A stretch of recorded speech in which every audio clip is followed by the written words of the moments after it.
আসসালামু আলাইকুম, কি অবস্থা সবার? আশা করি অনেক ভালো। তো আমি আপনার দুবাইয়ের মেন শহরের একটা জিনিস দেখাবো, সেটা হলো এখানে যখন মেঘ নামে অর্থাৎ বৃষ্টি হয় তখন মেন শহরের অবস্থাটা কি হয়। দেখুন সামনের বিল্ডিংগুলো কিন্তু এখন দেখা যাচ্ছে না, এত ক্লিয়ার দেখা যায় এমন টাইমে। তো মেঘে প্রায় অর্ধেকটাই ডুবে গিয়েছে এবং এটাও দেখা যাচ্ছে যে সামনের এই যে দেখুন এই বিল্ডিংটার মাথা দেখা যাচ্ছে না এবং পাশের বিল্ডিংয়ে যে লাইট জ্বলতেছে শুধু সেগুলো দেখা যাচ্ছে। ওইটাও কিন্তু নতুন হচ্ছে, ওইটা 75 ফ্লোর হবে অর্থাৎ 75 তলা হবে। আজকে দুবাই প্রচুর বৃষ্টি হবে, কারণ এটা নিউজে বলে দেওয়া হয়েছে যে দুদিন দুবাইতে অনেক বৃষ্টি নামবে।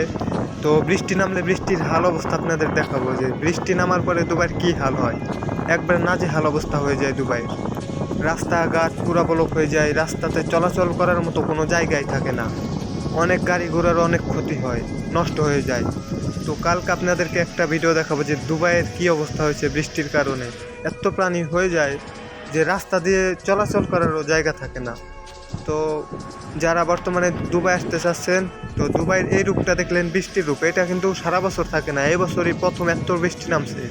তো যারা গরমে সহ্য করতে পারেন, গরম নিয়ে টেনশন করে দুবাই আসবেন।